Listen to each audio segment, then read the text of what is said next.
Baiklah, kita akan mulakan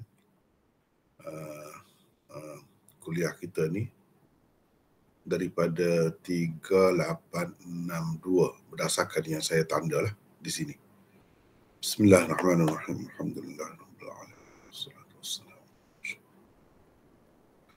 ala alihi wa sahbihi Rabbi yassirna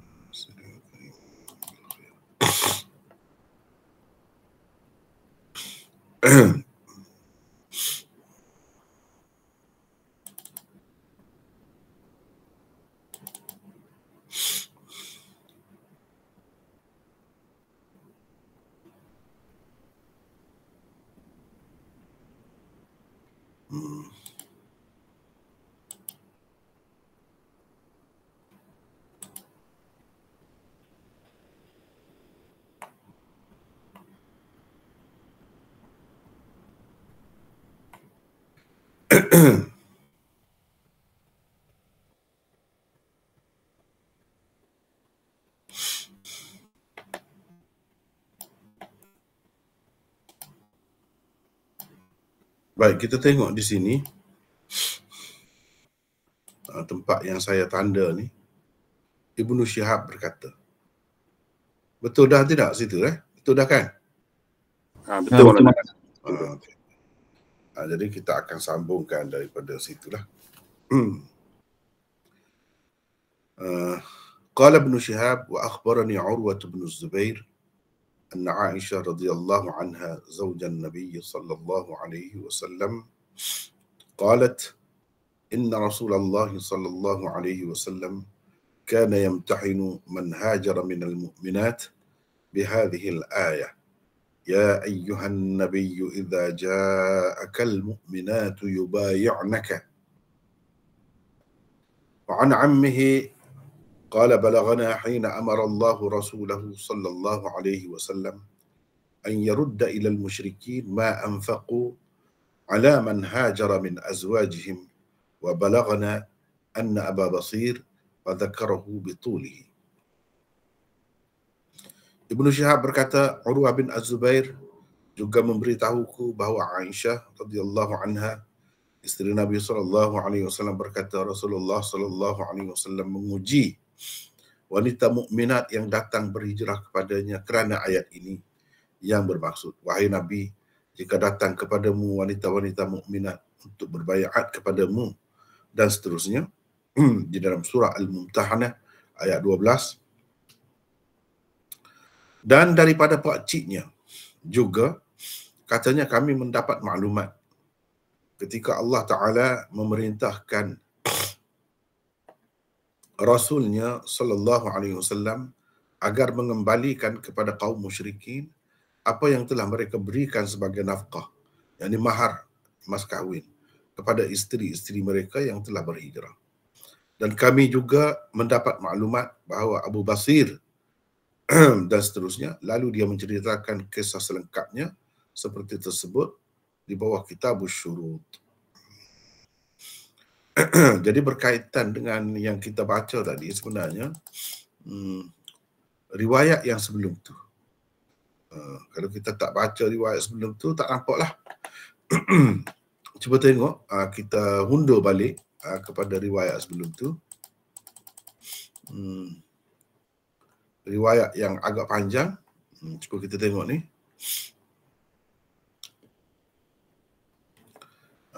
Daripada sini 4176. Haddatsana Ishaq qala akhbarana Ya'qub, yakni Imam Bukhari ambil daripada Ishaq ni. Haddatsana Ishaq qala akhbarana Ya'qub qala haddatsani ibnu akhi ibni Syihab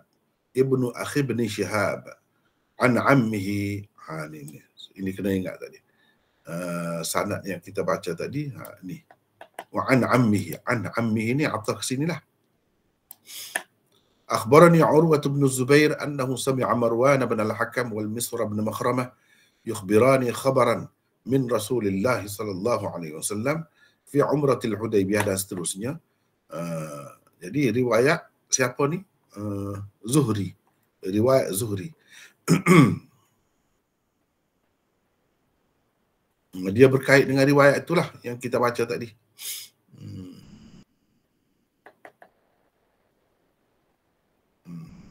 Berkait dengan riwayat itu.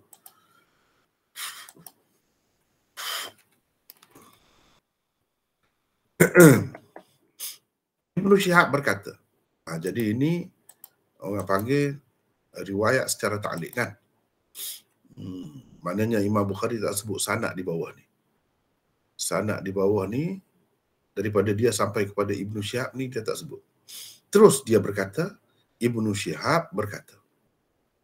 Baik, kita ada nota 700 di sini. Ibnu Syihab kata apa? Urwah bin Az-Zubair juga. Sebab tu saya buat dalam bracket ni. Juga memberitahu. Mana selain daripada yang tersebut di atas itu, Urwah bin Az-Zubair juga memberitahuku bahawa Aisyah. Kalau tadi riwayat Urwah bin Az-Zubair, sekali lagi kita balik supaya dapat faham kan. Ni Ibnu Syihab ambil dari Ibnu Syihab kata Urwah bin Az-Zubair. Yang meriwayatkan kepada Urwah bin Az-Zubair, riwayat ni Marwan bin Al-Hakam dan Miswar bin Makhramah. Kemudian Imam Bukhari ambil pula tadi yang kita baca tadi daripada Ibnu Syihab. Ni Ibnu Syihab ni, pakciknya Ibnu Syihab, daripada pakciknya Ibnu Syihab ni. Jadi maknanya Imam Bukhari ambil tu dengan sanad ni jugalah. Dengan sanad ni. Sampai ke Ibnu Syihab tu, sampai ke Ibnu Syihab tu daripada sanad ni juga. Bukan sanad lain. Cuma di bahagian atas tu Urwah bin Az-Zubair, kalau di sini dia ambil daripada dua orang. Marwan bin Al-Hakam dan Miswar bin Makhramah. Dalam riwayat ta'liq tadi, Ibnu Syihab ambil daripada makciknya. Ibnu Syihab ambil daripada Urwah bin Az-Zubair, dan Urwah bin Az-Zubair ambil daripada makciknya, iaitu Aisyah. Bukan Urwah bin Az-Zubair ambil daripada dua orang ni. Itu berbeza. Tapi sanad di bawahnya sama. Sanad di bawahnya sama. Itu maksudnya. Baik, kita tengok balik. Ibnu Syihab berkata, sebab itu kita kena faham. Kalau dalam Bukhari ni, bila ada kita bertemu riwayat ta'liq ni selepas satu riwayat yang lengkap sanadnya sebelum itu, kena ambil kira. Kena ambil kira. Boleh jadi dengan sanad itu juga. Tapi tidak mestinya begitu. Kadang-kadang tidak, memang ta'liq. Riwayat itu riwayat mu'allaq. Baik, tak apa. Kita ada nota 700. Jadi kata-kata Ibnu Syihab ini juga mausul. Kerana bersambung sanadnya. Bukan kata tak ada sanad. Mausul dengan sanad yang tersebut sebelum ini pada hadis ke-4176. Mana dengan sanad itulah sampai kepada Ibnu Syihab. Al-Ismaili memausulkannya dengan meriwayatkan daripada Abi Ya'la, daripada Abi Khaythamah, daripada Ya'qub bin Ibrahim dan seterusnya. Kalau Ismaili pula, sanad dia bersambung begini, melalui saluran ini. Sampai kepada Ibnu Syihab Az-Zuhri juga.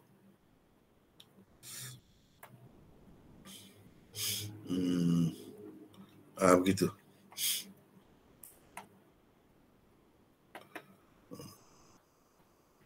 Ibnu Syihab berkata, Urwah bin Az-Zubair juga memberitahuku bahawa Aisyah. Tadi cuma sanad sebelum ni Urwah bin Az-Zubair ambil daripada dua orang sahabat, iaitu Marwan dan juga Miswar bin Makhramah. Yang ni dia tidak ambil daripada mereka tu, dua orang tu, tapi ambil daripada Aisyah. Itu sebab Imam Bukhari sebut secara berasingan itu kata Ibnu Syihab ni. Sanad di bawahnya sama tapi di bahagian atasnya berbeza. Itu sebabnya.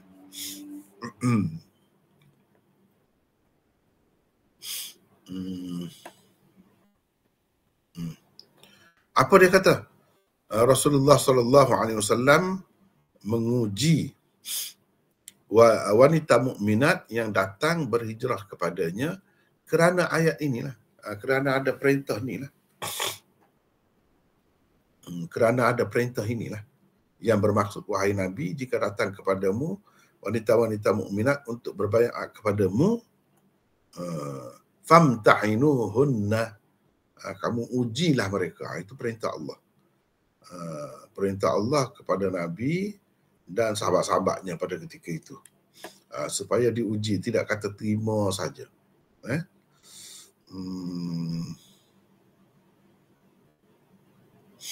Tidak kata terima saja. Baik, kalau begitu kita tengok di sini supaya lebih jelas.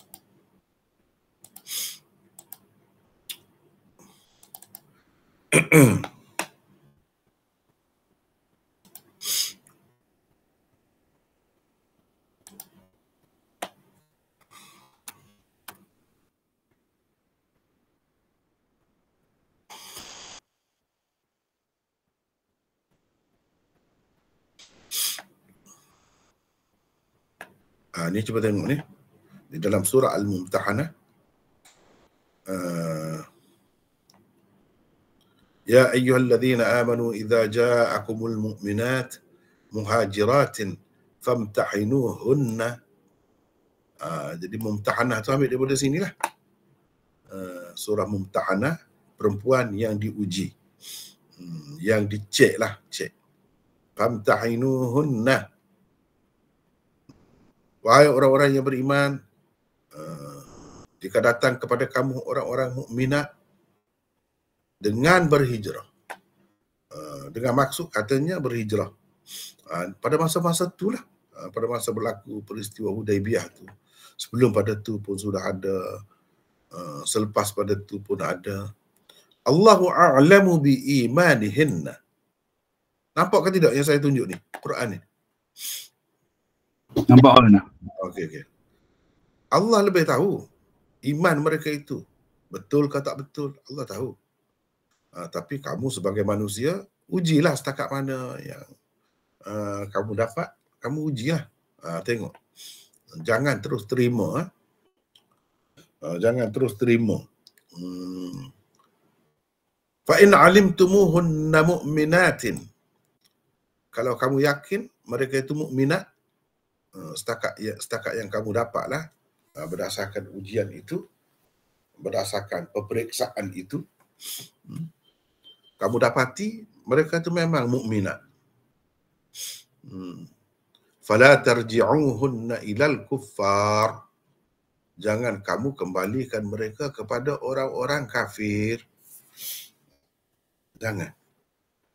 Sebab kalau sebelum ni kita dah baca kan, kita dah belajar dah, dalam perjanjian di Hudaibiyah tu, salah satu poinnya yang dipersetujui ialah mana-mana orang, khususnya disebut lelaki di situ. Kita dah bincang dah tu, rajul tu dengan makna lelaki, dengan makna orang, kita dah bincang dah sebelum ni. Saya tidak nak ulang. Mana-mana orang daripada Mekah yang pergi ke Madinah, walaupun dia tu memeluk agama Islam, Nabi kena hantar balik dalam masa perjanjian tu. Perjanjian yang dipersetujui 10 tahun. Perjanjian damai orang panggil. Perjanjian damai. Jadi kena hantar balik. Memang Nabi SAW hantar balik lah. Itulah yang tersebut di dalam riwayat-riwayat sebelum ni. Tapi kalau yang perempuan macam mana? Berdasarkan perintah Allah ni, Allah tak bagi hantar balik. Jangan kamu kembalikan mereka kepada orang-orang kafir. Jadi apakah kira-kiranya firman Allah ni macam tidak mengambil kira atau tidak menghormatilah perjanjian tu. Sebab Allah ni sangat jaga benda-benda gitu. Nabi ni sangat jaga. Dia tidak mungkin janji. Mana-mana yang telah dipersetujui itu kira-kiranya dia tidak akan langgar. Tidak akan langgar.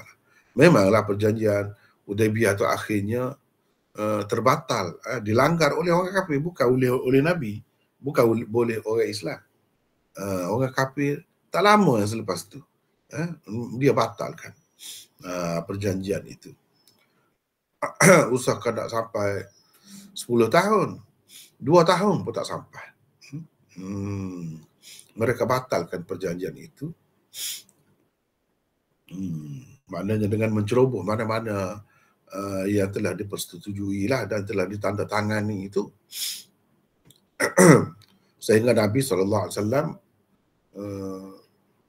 mendapat peluang lah untuk bertindak terhadap mereka tu. Tahun ke-6 perjanjian ini termeterai, kita kata. Tahun yang ke-8 saja. 2 tahun selepas itu, setelah mereka batalkan janji itu, Nabi terus pergi dengan maksud bukan pergi nak macam dulu. Tahun yang ke-6 tu nak pergi buat umrah apa tak. Dengan maksud memang pergi nak menguasai Mekah. Bolehlah nak serang kalau berlaku perang apa sebab mereka telah batalkan perjanjian itu terlebih dahulu. Kalau mereka tidak batalkan, maka Nabi tak akan buat. Jadi zahirnya nampak ni macam mana ni dalam perjanjian tu kena hantar balik. Ni Allah SWT kata jangan hantar balik. Sebab ada peluang untuk buat begitu. Ni sebagai pengajaran daripada Allah kepada kita tentang apa yang dipersetujui. Dalam perjanjian itu nak faham apa nama ni kaedah diplomasi. Iaitu kalau yang tersebut dalam perjanjian itu tidak jelas, masih ada lagi ruang untuk kita tidak mengikutinya. Misalnya dalam perjanjian itu disebut rajul, rijal. Jadi apa nama ni nisa ni perempuan ni tak termasuk dalam rijal. Jadi kalau Allah SWT kata jangan hantar balik pun tidak bercanggah, tidak membatalkan itu. Sebab memang tak termasuk pun, mereka pun tak terfikir tu. Terlepas pandang tu. Perkataan itu sepatutnya tak kira dia sebut lelaki ke perempuan, dia sebut gitu. Ni tidak, lebih menampakkan lelaki yang kena hantar. Jadi Allah SWT nak sebut di sini bahawa dalam perjanjian itu hanya yang jelasnya kalau kita kata kita langgar, kalau kita tak hantar yang lelaki itu. Kalau tak hantar yang perempuan itu tak termasuk dalam melanggar perjanjian itu. Seseolahnya Allah SWT nak ajar sikit, ada ruang di situ. Dan kamu tidak akan dianggap sebagai melanggar, sebagai mengkhianati perjanjian, tidak.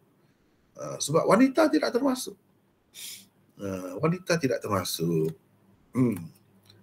Jadi kita dah bincang dah sebelum ni, adakah ini sebagai takhsis atau sebagai nasakh?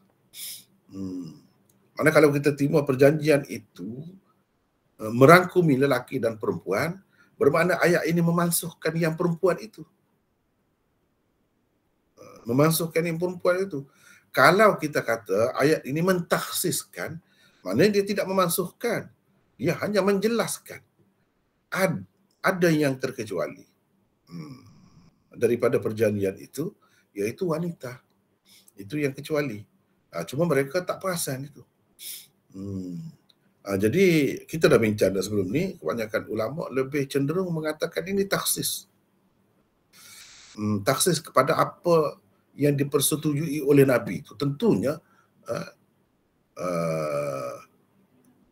dengan izin Allah. Kalau kita kata nasakh, bermakna memang termasuk dalam perjanjian itu orang perempuan pun, cuma dimansuhkan. Mana orang kafir nak boleh terima macam tu? Dia kira khianat jugalah. Jadi yang berkhianatnya siapa? Allah. Takkanlah macam tu. Takkan begitu. Baik. La hunna hillun lahum wa la hum yahilluna lahunna. Tidak mereka, yakni wanita-wanita mukminat itu yang datang kepadamu itu halal bagi mereka. Dan tidak juga mereka halal bagi wanita-wanita ini. Sudah agama itu dah berbeza. Bila berbeza tak bolehlah, tidak halal dah. Macam mana nak hantar balik? Kalau hantar balik bersama-sama pula sebagai suami isteri mengadakan hubungan seks pula, sedangkan itu haram dah. Tak boleh dah. Ayat ini menunjukkan perbezaan agama menyebabkan jadi putus hubungan. Dan apa yang dikira halal dahulu, walaupun dia kafir pun kita anggap halal. Kalau dia dapat anak pun anak halal lah. Kita tidak kata anak haram. Bukan anak zina sebab dia kahwin dah, resmi dah dengan cara dia tu. Tetapi bila masuk Islam, hijrah pula, maka tidak halal dah kepada mereka. Suami-suami, kalau dia ada suami di Mekah tu, tak halal dah. Jadi apa maknanya menghantar balik dalam keadaan itu? Bahkan mendedahkan mereka, bukan setakat tu saja, mendedahkan mereka kepada deraan dan penyiksaan oleh golongan lelaki di sana. Itu maksudnya. Baik. Jadi semua ni Allah SWT nak ajar kita. Baik, sekarang ni kalau kita tengok dalam dunia sekarang ni, ini hak zaman Nabi. Konsep diplomasi ni ataupun jaga hak warga negara apa semua ni dah ada di dalam ayat ni. Maknanya katakanlah orang yang bukan warga negara, kita nak bagi kerakyatan kepadanya. Adakah tanpa syarat atau kena uji dulu, kena tengok dulu. Ini asas ni boleh diambil dan memang telah diambil pun, memang telah dipakai oleh dunia pun. Dia tengok dulu. Dia tidak bagi mudah-mudah. Contohnya, sekarang yang dipakai bukan tempat kita saja, di negara-negara barat pun begitu. Kita mudah nak jadi rakyat dia sekiranya kita kahwin dengan rakyat dia. Itu. Barulah dapat banyaklah kemudahannya. Boleh berniaga, boleh dapat buat lesen, boleh gitu gini. Itu antara syarat. Antara syarat lagi yang baru ni saya dah sebut dah. Sebab itu berdasarkan memang cerita betul lah. Sebab abang angkat saya yang duduk jaga saya dulu semasa di India dulu lah. Lama dah cerita ni. Cerita berpuluh tahun dahulu. Dia kahwin dengan orang sana. Jadi bila dia balik, dia sendiri cerita ni. Bagus. Maknanya saya setuju sangat kalau macam tu. Sekarang ni dan sampai bila-bila pun kalau di Malaysia ni kalau buat gitu, baguslah. Dia buat macam mana? Dia tak boleh balik. Itu antara syarat dia. Bukan kahwin dengan orang sini. Itu kahwin dengan orang sini dah lah. Orang sini tu orang lelaki pula. Kuatlah kita kata. Tapi dia ada lagi syarat lain. Antara syaratnya, dia kena boleh bahasa Melayu dengan baik. Dan untuk itu dia tak boleh balik. Ni lagi syarat tidak boleh balik. Dalam masa 5 tahun tak boleh balik. Sampai begitu syarat. Malaysia ni dulu. Jadi dari semasa ke semasa dia panggil, dia pergi cek tu bahasa apa dia cek. Kita sekarang ni macam-macam, mudah-mudah. Wallahu alam, kita pun tak dapat pasti juga. Banyak juga katanya yang pelancong yang mari itu hilang. Tak keluar-keluar. Apa cerita? Tak keluar-keluar. Banyaknya katanya daripada benua Cina. Katanya, wallahu alam lah ni. Kalau betul lah mana teruk tu. Teruk tu maknanya terlalu longgar dan tidak bertanggungjawab. Bahaya kepada negara tu, banyak perkara lah. Banyak perkara. Dan mengancam hak-hak orang tempatan sebenarnya. Dan macam-macam lagi boleh. Orang yang mari tu sebab apa disuruh cek ni? Suruh uji ni, mana tahu takut dia tu spy. Dia tu pengintip bagi pihak orang kafir. Dia menyamar sebagai orang Islam. Dan sebagainya. Macam-macam boleh berlaku. Begitu juga orang luar. Dia pergi negara lain. Semangat dia tu, patriotisme dia tu tak ada. Sebab itulah di tempat kita ni, suatu ketika dahulu, sekarang ni pun tak ada lah, barulah. Zaman Perdana Menteri Datuk Seri Najib begitu kan. Ada PLKN tu kan orang panggil kan. Itu tu untuk apa? Untuk mencetuskan semangat itulah. Patriotisme tu, sayangkan, cintakan tanah air, negara. Jadi kalau orang luar mari mudah-mudah begitu, dia tak ada semangat pun. Nak belajar bahasa Melayu, belajar bahasa tempatan pun tak mahu. Bahkan benci pula kepada musuh pula dengan penduduk tempatan. Itu tak boleh, tu bahaya tu kalau jangka panjang tu.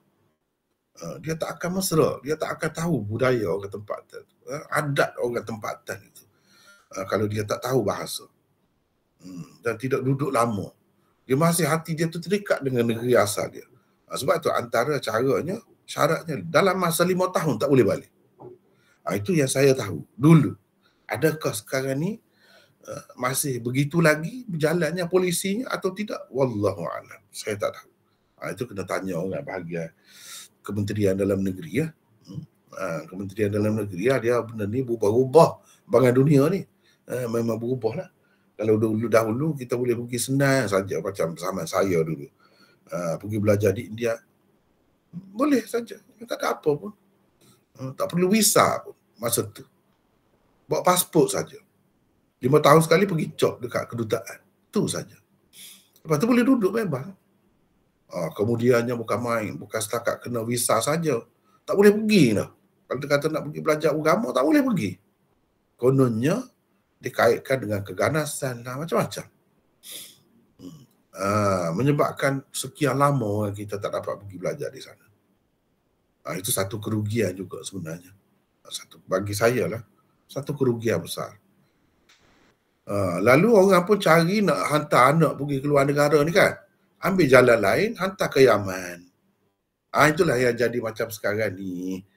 Kubur Nabi Hud lah, macam-macam bergendang dalam masjid lah, tiup seruling dalam masjid lah, pergi ziarah kubur lah, macam-macam. Cerita minta dengan kubur lah. Itulah akibatnya sebab tak kena tempat yang hantar. Padahal berapa ramai yang pergi ke India tak ada pun bawa benda-benda macam tu, tak ada. Bila balik tak ada. Tenang je. Inilah akibatnya. Sebab apa? Kerajaan kita pun takut, kerajaan India pun takut. Jadi masing-masing buat keputusan, tak boleh. Kalau nak pergi belajar agama, tak boleh sana. Berapa puluh tahun dah berlalu. Begitu. Akibatnya, macam kita sebut tadi.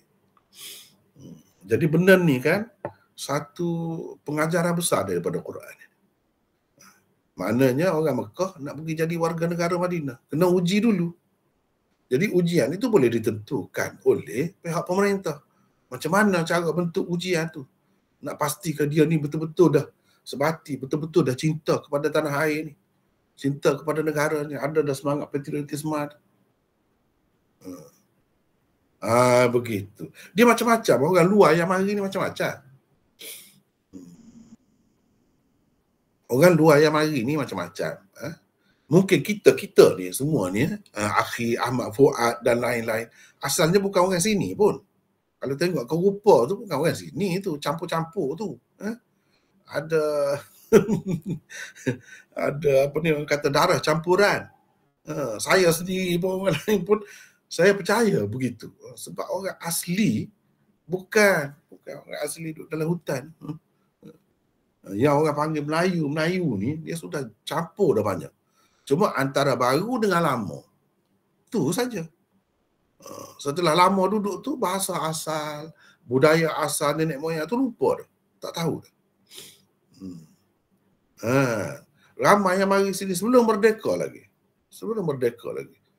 Sama ada mari daripada tanah Arab, mari daripada India, mari daripada Turki, macam-macam mari ke Malaysia ni.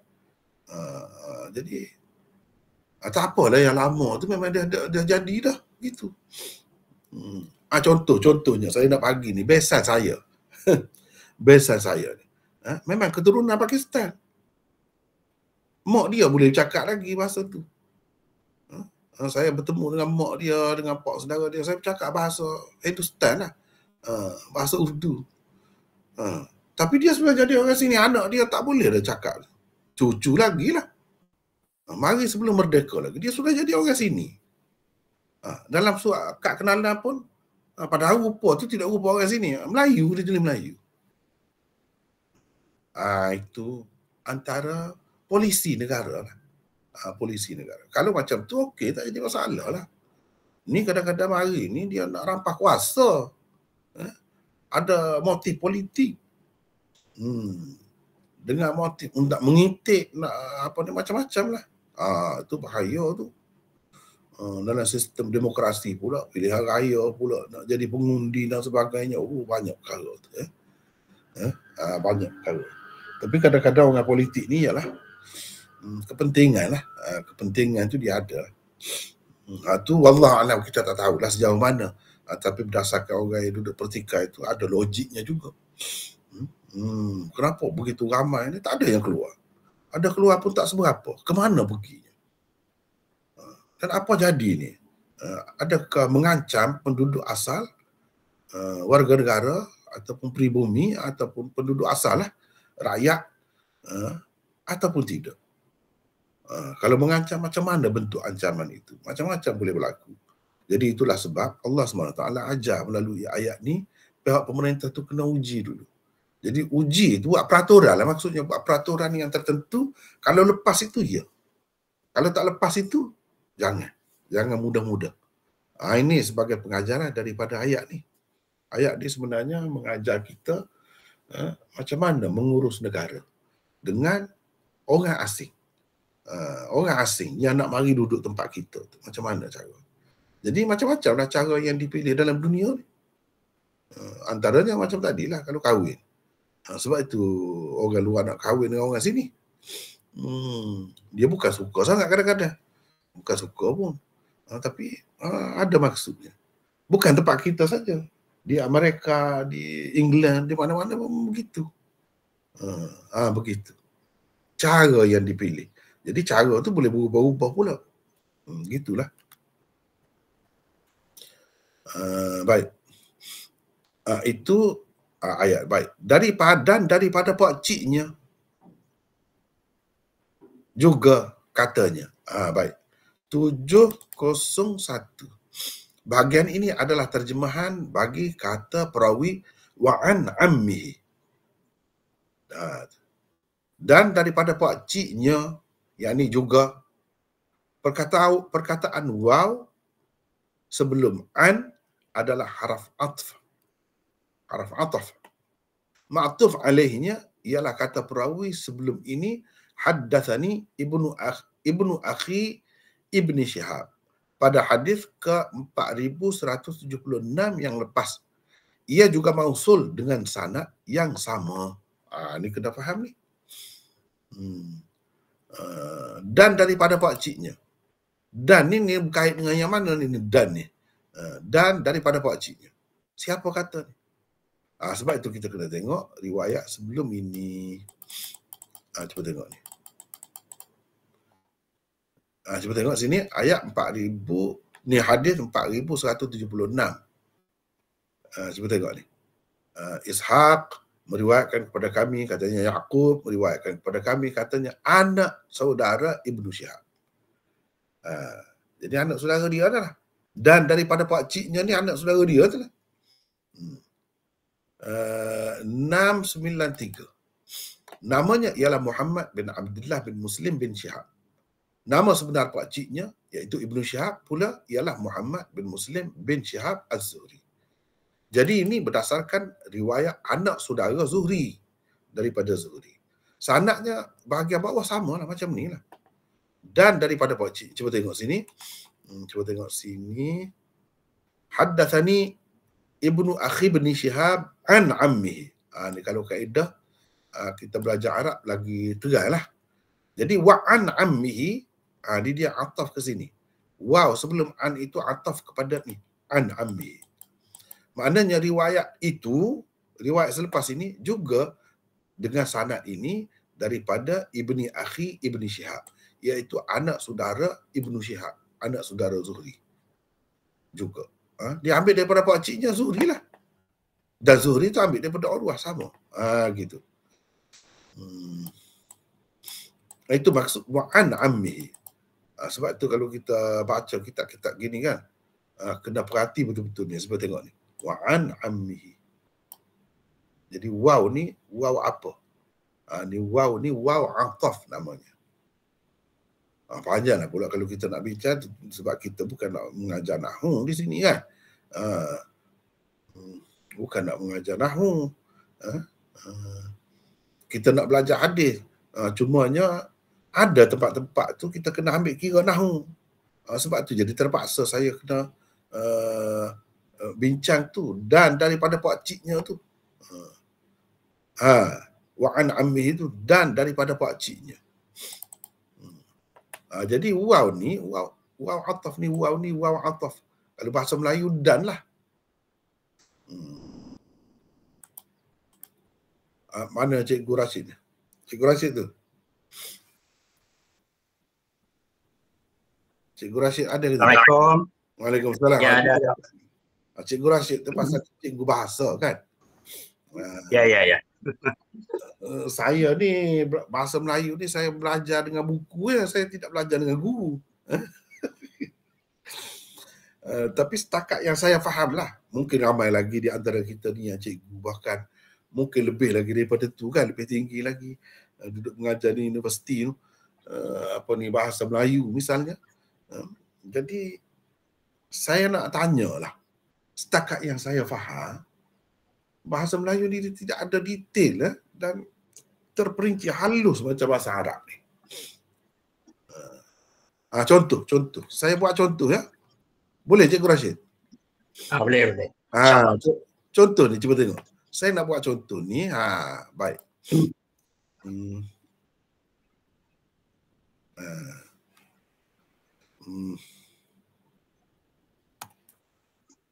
Nama Muhammadun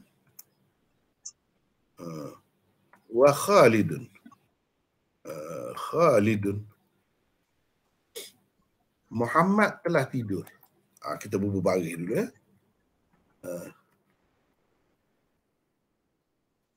Muhammadun wa Khalidun.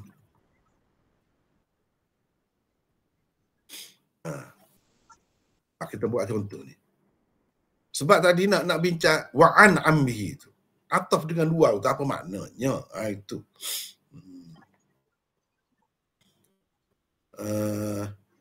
Nampak ke ni? Nampak ke tidak ni? Contoh ni? Nampak. Okey. Nampak ya? Okey, kita buat. Dah cukup besar? Cukup besar ke belum besar lagi? Boleh baca. Boleh. Baik. Kita buat besar lagi. Nama Muhammadun wa Khalidun, maknanya Muhammad dan Khalid tidur. Telah tidur. Baik. Kalau bahasa Melayu, kalau ayat macam ni kita terjemah dah, Muhammad dan Khalid telah tidur. Baik. Kita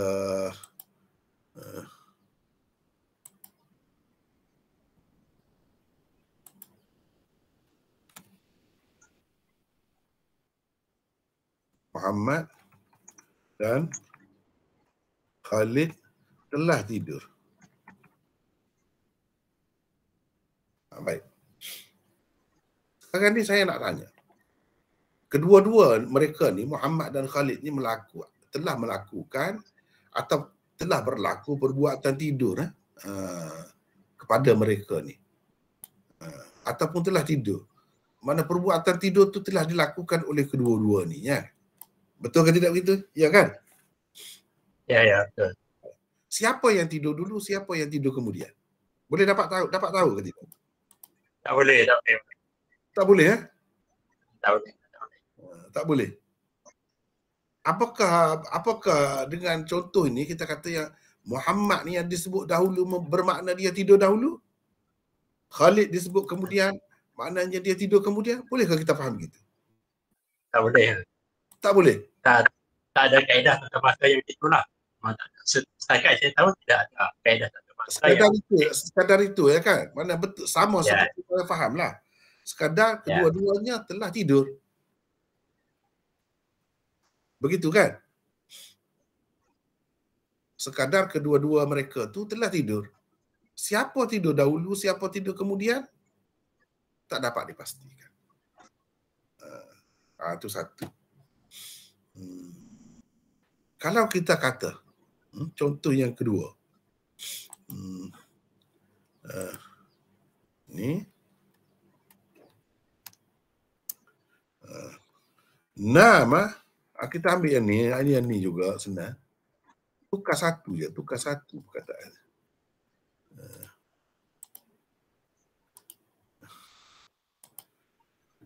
Nama Muhammadun wa Khalidun.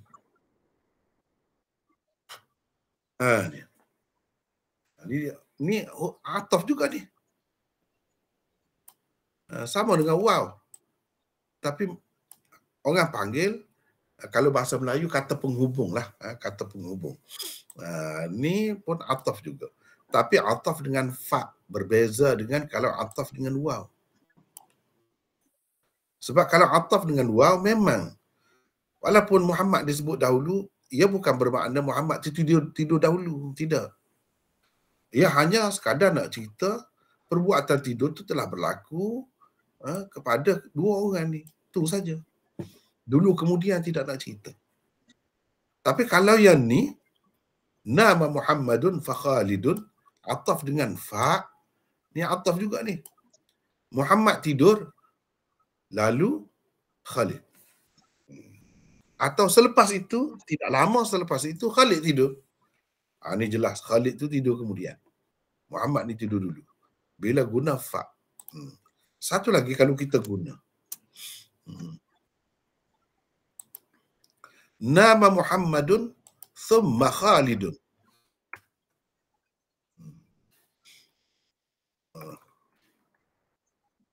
Thumma Khalidun. Ini pun haraf ataf juga. Sama dengan fa, sama dengan waw. Thumma. Muhammad tidur, kemudian Khalid. Tapi apa bezanya? Khalid tu kemudian lah. Apa bezanya thumma dengan fa ni? Kalau fa ni makna dia selepas Muhammad tidur, tak lama selepas itu Khalid pun tidur. Tapi kalau thumma ni, setelah Muhammad tu tidur, Khalid tidak tidur terus. Lama selepas itu baru dia tidur. Itu bezanya. Itu bezanya. Tapi kalau waw ni, dia tidak nak cerita siapa tidur dahulu. Dia semata-mata nak cerita dua-dua orang ni telah tidur. Mungkin yang disebut kemudian itu tidur dahulu, tak kisah. Atau sama-sama tidur, tak kisah. Tapi yang jelasnya, kedua-dua tu tidur. Dan dua orang ni orang yang berlainan. Muhammad dan Khalid ni bukan orang yang sama. Tidak mungkin orang yang sama. Mesti kena orang lain. Sebab ada orang yang nama dua kan. Di kalangan kita ni ada orang yang dua nama dia. Katalah satu orang tu nama Tayyib. Nama kedua dia Ismail. Bolehkah kita kata ni nama Tayyibun, nama Tayyibun, ni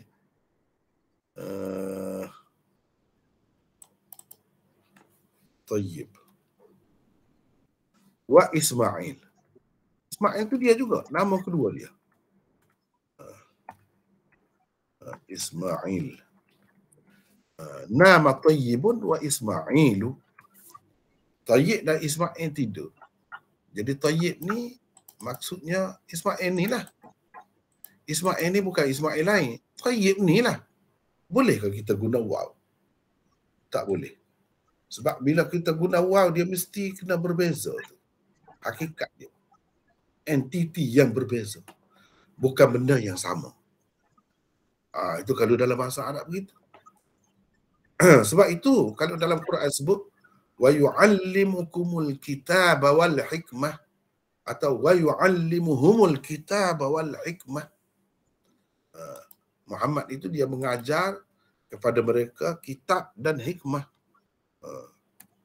Wa yu'allimuhumul kitaba wal hikmah. Wal hikmah. Ini ayat Quran. Rasulullah tu mengajar mereka Alkitab wal hikmah, ni waw. Bila kata waw ni, al-hikmah ni dia tidak boleh. Kitab itu maksudnya. Nabi SAW mengajar mereka kitab, yakni Al-Quran, dan hikmah itu maksudnya Quran juga. Tak boleh macam tu. Sebab apa? Sebab waw ni lah, dia mesti kena hakikatnya berbeza antara hikmah ni dengan kitab. Jadi kalau kita kata Alkitab itu maksudnya Quran, Nabi ajar, ya. Dan hikmah ini sunnah, hadis. Dia ajar juga. Itu juga yang kita ambil daripada dia. Dua perkara. Itu dua yang berbeza hakikatnya. Betul lah tu. Boleh lah. Al-hikmah ni dengan makna as-sunnah. Ajar kepada mereka kitab dan sunnah. Boleh lah. Kalau ajar kepada mereka kitab dan hikmah tu maksudnya kitab tu juga. Tak boleh. Sebab apa? Sebab waw ni lah. Nampak ke tidak? Apa ni? Nampak. Siapa ingat apa ni doa di akhir solat? Doa di akhir solat minta berlindung tu. Macam mana dah? Semua kita baca ni jadi tak ingat pula. Cuba. Macam mana dah doa di akhir hujung sembahyang? A'udzubika macam mana dah? Siapa ingat? Allahumma inni a'udzubika min azabil qabri wa min azabil jahannam wa min azab. Saya pun lupa. Macam tu lah lebih kurang. Allahumma inni a'udzubika min azabil qabri wa min azabil jahannam wa minan nar wa min fitnatil masiihid dajjal dan sebagainya juga. Baik kita nak tengok ni kan. Allahumma inni a'udzubika min azabil qabri. Allahumma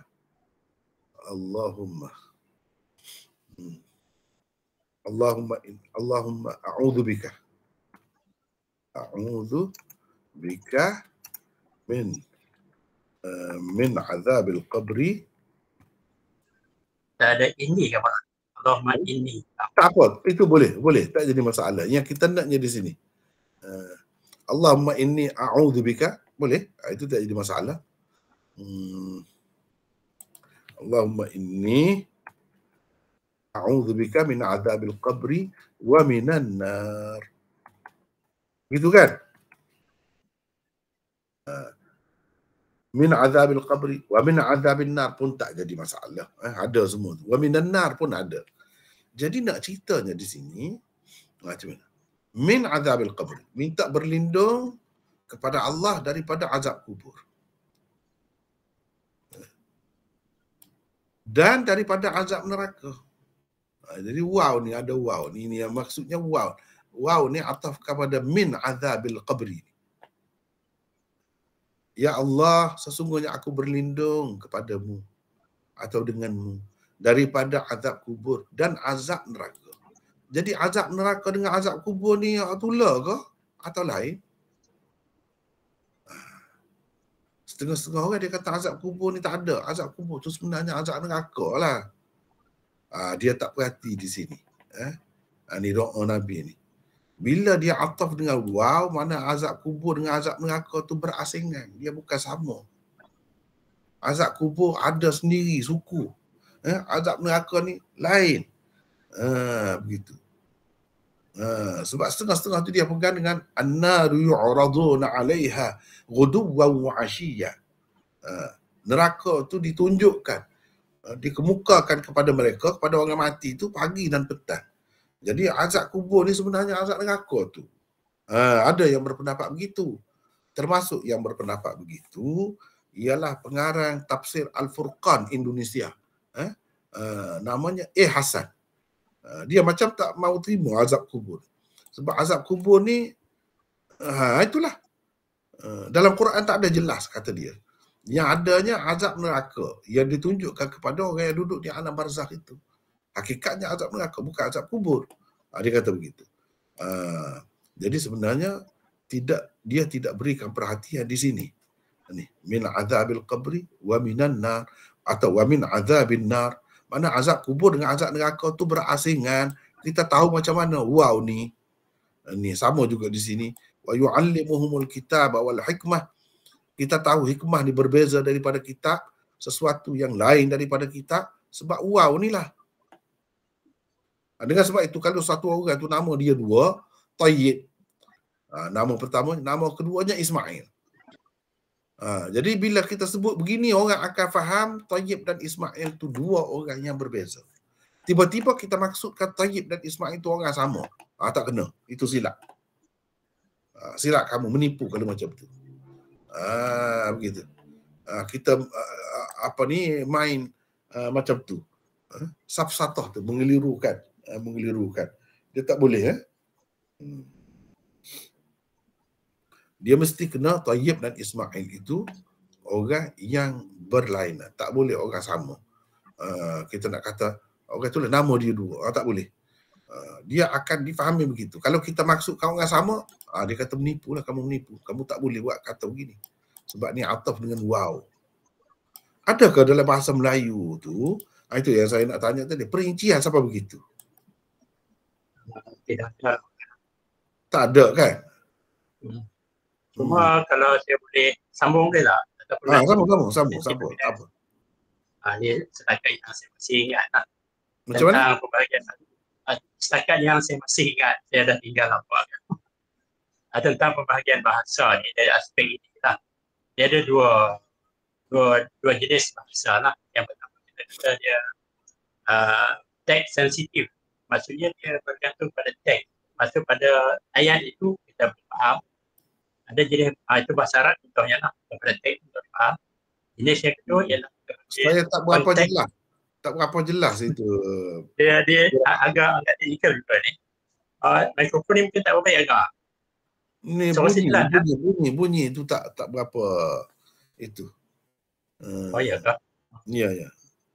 Kenapa? Sebab saya guna tab ni tanya. Macam mana sekali lagi? Bahasa, penjenisan penggolongan bahasa ni. Ya. Dari aspek inilah ada saya makna ni. Pada umumnya ada dua jenis. Satu kita panggil teks sensitif, peka dengan teks tu. Peka dengan kita kata luaran lah. Contohnya bahasa Arab ni daripada ayat tu kita boleh faham. Ada sejenis bahasa dipanggil konteks sensitif ataupun peka dengan konteks. Maksudnya kalau kita nak faham bahasa tu, kita kena tahu di sebalik tu maknanya. Bukan sekadar ayat tu sahaja. Dan bahasa Melayu termasuk dalam yang kita kata peka dengan konteks. Bila ayat itu, di mana ayat itu diujarkan, itu penting. Kita nak faham ayat tu. Tapi bahasa Arab, dia ada peka konteks itu. Contohnya, tapi dia kurang lah. Contoh adalah ayat ini, nama Muhammadun wa Khalidun. Sebenarnya kita tak faham lagi ayat tu. Kita belum faham lagi. Muhammad tu Muhammad mana? Khalid tu Khalid apa? Tapi kalau ada konteks, kita tahu Muhammad ni. Khalid ni. Kalau ada konteks kita tak faham. Muhammad tu Muhammad mana? Kena ada konteks juga. Itu pun diambil kira juga. Kalau bahasa Arab pun diambil kira juga. Ya, betul. Tapi dia kurang. Berbanding bahasa Melayu dia kurang. Bahasa Melayu dia lebih, kita kata peka konteks. Maksudnya mengapa ayat itu diujarkan tu penting. Ya. Kalau bahasa Arab pun dia ada juga ambil kira konteks tu. Memang ada. Tetapi kalau kita tak ambil kira itu, kita tengok di sini saja ni. Mungkin kata mungkin kata Tayyib dengan Ismail ni kita anggap orang yang sama. Jawabnya tak mungkin. Tak boleh. Kalau itu salah. Daripada ayat tu saja. Tanpa mengambil kira konteks. Itu. Maknanya lebih kemah lagi lah kan? Lebih kemah lagi lah. Dalam sini kata bahasa Melayu sama di Maulana. Kalau kita kata telah tidur, Taib dan Ismail, memang orang berbeza. Tak orang yang sama. Macam di sini. Ya, macam di sini. A'udzubika min azabil qabri wa minan nar. Bolehkah kita faham? Kedua-dua ni sama atau berbeza? Kita nak faham macam mana? Daripada dan dulu, kalau dan lah. Dan ni lah. Dan lah. Mana ia menunjukkan dua yang berasingan kan? Iyalah, ya betul. Sepatutnya begitu. Tapi pasti kau begitu. Kalau Arab ni dia pasti begitu. Gitu. Setakat pengetahuan saya pasti juga. Setakat yang pengetahuan saya lah. Bahasa Melayu pun sama. Dalam soal ni sama. Mana kita akan faham azab kubur lain, azab neraka lain kan? Ya. Begitulah. Okey. Jadi itulah maksud saya tadi.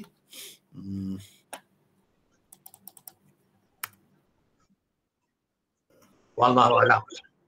Baik. Setakat saya ingat, setakat saya tahu. Baik, di sini kan, ni. Dan daripada pakciknya. Bila kata dan itu, maknanya bahagian awal itu samalah.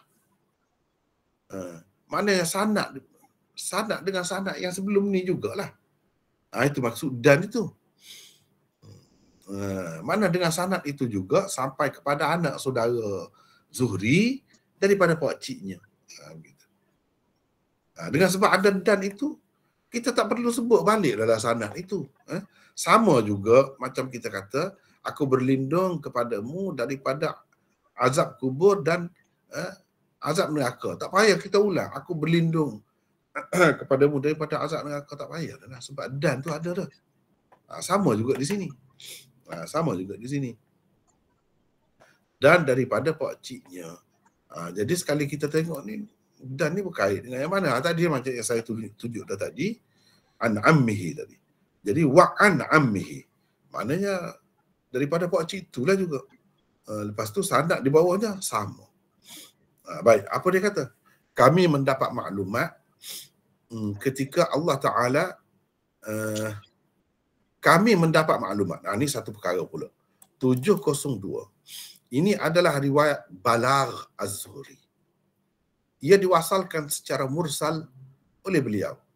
Namun berdasarkan riwayat Ma'mar, ia mausul. Demikian kata Hafiz Ibn Hajar di dalam Fathul Bari. Jadi dia sebut di sini kalau dalam bahasa Arab, balaghana, kami mendapat maklumat. Ni satu istilah ni. Kami mendapat maklumat. Cuba kita tengok di sini. Wa an ammihi, daripada pakciknya, katanya, yang dikata pakciknya, balaghana. Ni orang panggil balagh. Riwayat dengan menggunakan lafaz balagh. Mana kami mendapat maklumat. Siapa cerita dia tak sebut. Dia tak sebut. Tapi seperti dalam nota yang saya buat itu, di bawah tu, riwayat Zuhri ini juga mausul. Mana kalau kita cari di tempat lain memang ada bersambung sanadnya. Tapi pada dasarnya bila kata riwayat secara balagh ini, dia tidak kuat. Dia tidak kuat. Bahkan ia termasuk dalam tanda riwayat yang dhaif. Kalau bagi umumnya. Tapi kalau balagh Imam Malik itu berbeza. Kalau balagh Imam Malik, walaupun dia kata balaghani, selalulah kita bertemu. Contoh saya nak tunjuk ni. Kita nak ambil kitab Imam Malik.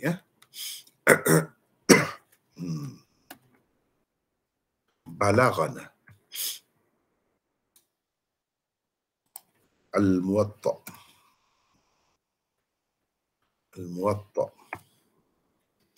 Kita ambillah Muwatta ni, banyak Muwatta ni, Muwatta riwayat Muhammad bin Hasan, Muwatta riwayat Yahya Al-Laythi, ni. Muwatta yang ada baris macam-macam. Musnad Muwatta. Waslu Balaghatil Muwatta. Ibnu Salah.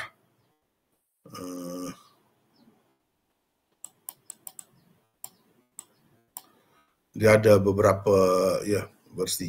Cuba kita tengok ni. Ni Muwatta Imam Malik. Cuba tengok sebanyak mana ni ada ni. Ni balagh yang merah-merah ni. Berapa banyak dalam Muwatta Imam Malik ada macam ni. Ni. Qad balaghana fi dhalik. Ni ada balaghana. Maknanya riwayat di atas tu tidak disebut, sanadnya tak ada. Sanadnya tak ada. Terus Rasulullah sallallahu alaihi wasallam begini-begini kata atau begini-begini buat. Jadi banyaklah kalau kita perhatikan. Balaghana fima balaghana. Qad balaghana atau balaghani. Cuba kita perhatikan. Balaghani. Sampai maklumat kepada saya. Atau saya mendapat maklumat. Cuba tengok berapa banyak. Balaghani. Balaghani semua kalau kita tengok yang ada baris. Sama juga. Muwatta mashkul.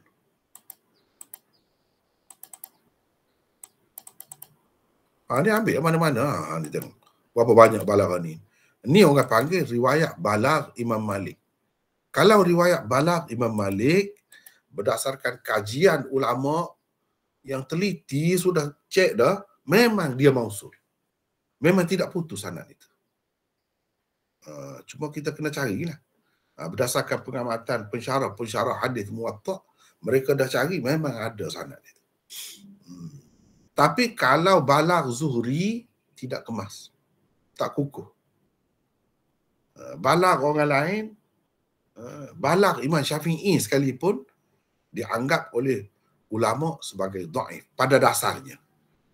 Kecuali kalau dapat dibuktikan. Kalau dapat dibuktikan ada, okey, kita terimalah yang tu. Sanadnya bersambung. Macam balagh Zuhri di sini. Walaupun dia sebut gini, balaghana, dan biasanya akan dianggap balagh dia tu dhaif. Tetapi kalau terbukti ada, ini adalah riwayat balagh Az-Zuhri. Ia diriwayatkan secara mursal oleh beliau. Mana di sini secara mursal lah, tak ada sanad di atasnya. Terus cerita Rasulullah begini-begini. Namun berdasarkan riwayat Ma'mar, kalau berdasarkan riwayat Ma'mar, bukan daripada riwayat anak saudara dia, tapi riwayat Ma'mar, anak murid Zuhri juga, ia mausul, bersambung sanadnya. Kalau bersambung dan perawi-perawinya orang-orang yang bagus, perawi-perawi sahih atau hasan, okey, boleh terima lah. Apa dia kata? Nak tanya sikit boleh ke? Ya, silakan. Balaghana tu kan dia bukan fi'il madhi ke? Fi'il madhi lah. Balaghana. Jadi kami telah meriwayatkan, bukan kita. Telah dia. Macam mana Maulana boleh dapat terjemahan tu, kami mendapat maklumat kan Maulana tulis kan? Ya, betul.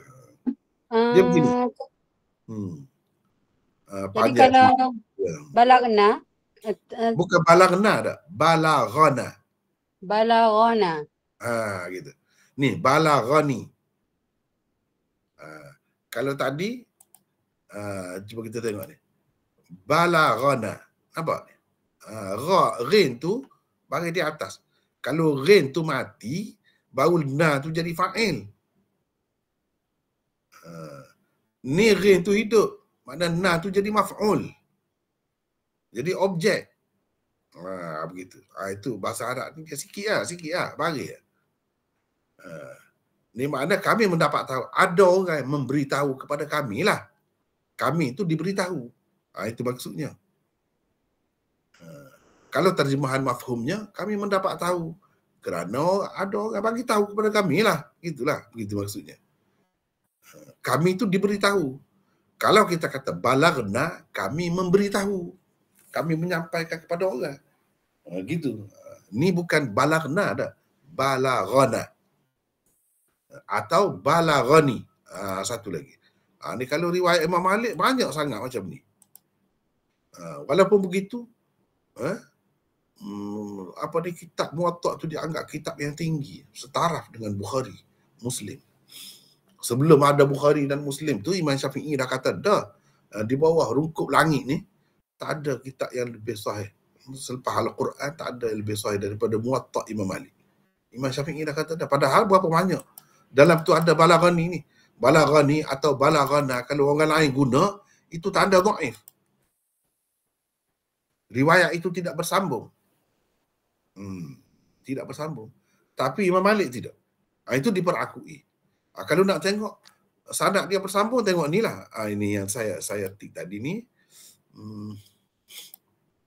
Cuba tengok ni.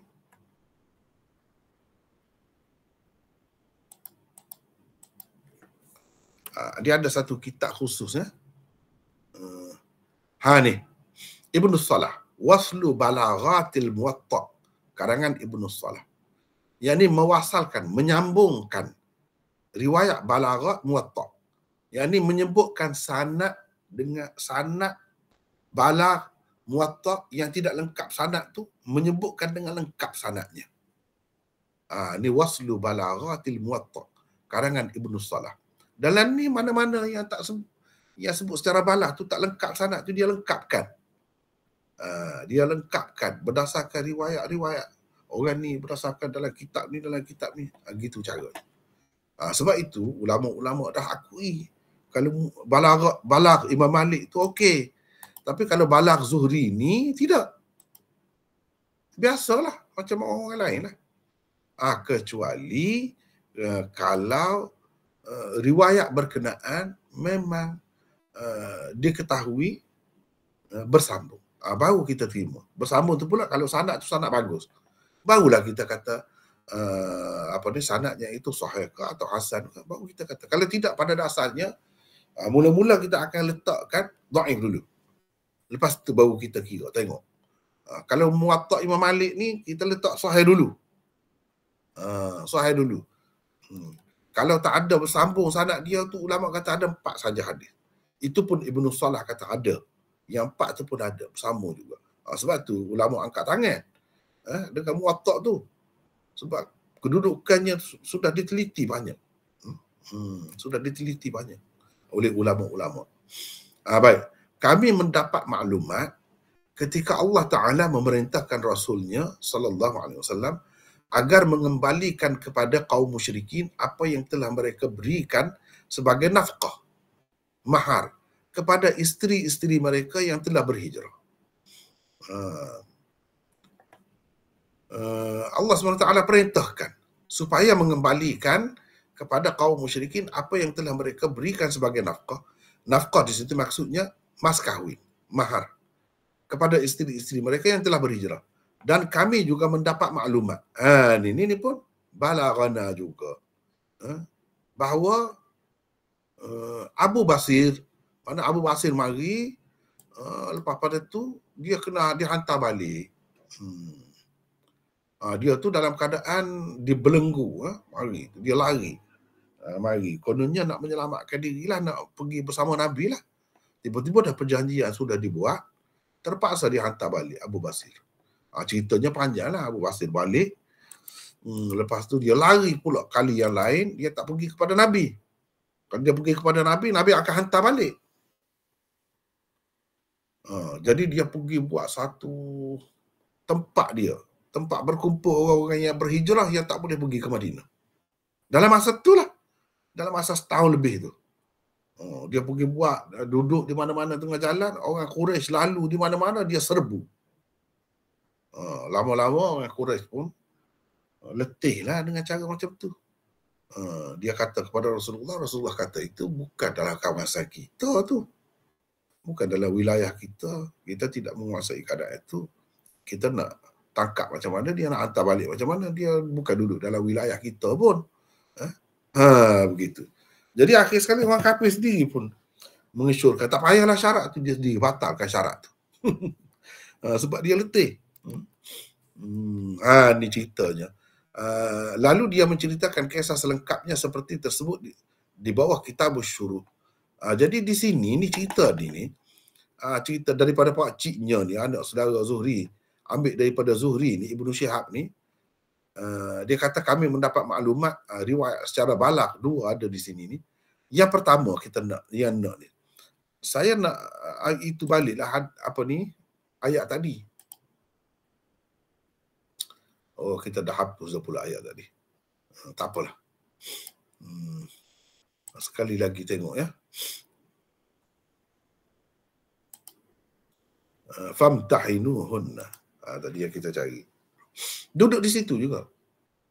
Duduk di situ juga. Cuba tengok sini. Tadi kita dah baca dah. Wahai orang-orang yang beriman, jika datang kepada kamu orang-orang mukminat berhijrah. Dengan berhijrah. Famtahinuhunna. Kamu ujilah mereka. Allah lebih tahu tentang iman mereka. Allah lebih tahu. Dia tu macam mana. Tapi Allah tahu. Tak kira tu, yang kiranya kamu ni, urusan kamu. Sekiranya kamu yakin mereka tu mukminat, jangan kamu kembalikan kepada orang kafir. Sebabnya perempuan-perempuan ini, wanita-wanita ini sudah tidak halal kepada mereka. Jadi kalau kata dia berkahwin, dia kahwin dah, dia sudah tidak halal kepada suami mereka. Dan suami mereka pun tidak halal untuk mereka, untuk perempuan yang lari ni. Lepas tu dah lari, macam mana? Wa atuhum ma anfaqu. Inilah yang Zuhri riwayat tadi secara balagh tadi tu. Dan berikanlah kepada mereka apa yang mereka telah belanjakan. berikan kepada mereka apa yang telah mereka belanjakan. Sebab mungkinnya alasan mereka, kita bukan nak sangat dia tu, isteri dia tu lari, itu lantaklah dia nak lari pun. Masalahnya dia baru kahwin, mas kahwin dapat banyak dia tu, buat lari mas kahwin tu. Itu yang timbul. Sebab orang kafir ni dia fikir harta, dia fikir duit ya. Dia bukan fikir apa. Jadi Allah SWT bagi penyelesaian kepada Nabi nak menyejukkan suasana. Sebab bila kita buat perjanjian, kita nak perjanjian itu berjalan dengan tenang lah. Berjalan dengan baik lah. Supaya orang-orang kafir itu tidak memberontak dan mereka bersedia untuk meneruskan perjanjian itu, maka ini macam tawaran lah daripada pihak kerajaan Islam kepada kerajaan kafir. Tak apa, kalau ada macam tu, kita yakin dia Islam, tapi kami tak akan hantar balik dia kepada kamu. Cuma belanja kamu tu, mas kahwin kamu untuk dia, kami akan bagi balik. Pihak kerajaan lah. Sukalah pokok dia, suka kalau macam tu, tak apalah. Begitu. Ni ceritanya ayat ni. Kalau macam tu tak apa. Tapi jangan sebelah pihak saja. Ni. Was'alu ma anfaqtum wal yas'alu ma anfaqu. Kamu mintalah apa yang telah kamu belanjakan. Dan biar mereka mintalah apa yang mereka telah belanjakan. Mana andai kata orang tu dia Islam, katakanlah dia murtad, dia pergi kepada orang kafir. Dia orang Madinah, katakanlah, cerita saja, buat andaian saja. Dia murtad, yang perempuan ini. Dia pergi ke negeri kafir Mekah. Padahal dia baru dapat mas kahwin, baru kahwin. Jadi orang Islam pun berhak juga minta dengan orang kafir itu supaya mereka bagi balik mas kahwin. Jadi kalau pihak mereka, perempuan mereka mari kepada orang Islam, sudah kahwin dia pihak sana menuntut mas kahwin, bagi juga. Itu baru dua hala. Baru seri orang kata, tidak kata berat sebelah. Jadi kedua-dua setuju.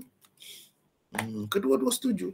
Masalahnya hukum kami Islam ni, Allah SWT kata tak boleh, tidak halal dah.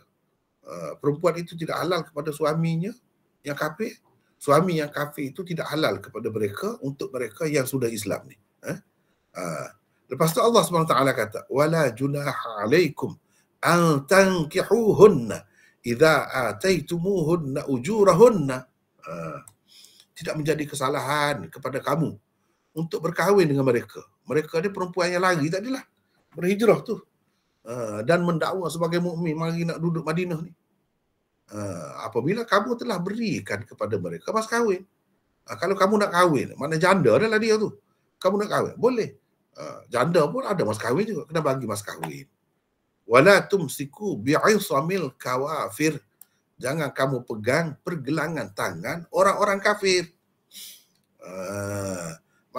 Jangan kamu jadikanlah isteri orang kafir. Pegang tangan tu mana sebagai isteri. Jangan kamu ambil orang kafir sebagai isteri. Jangan, tak boleh dah. Jadi ayat ni menunjukkan orang Islam di peringkat akhirnya tak boleh dah kahwin dengan orang kafir. Kalau sudah kahwin dah, dia bila berbeza agama putus dengan sendirinya.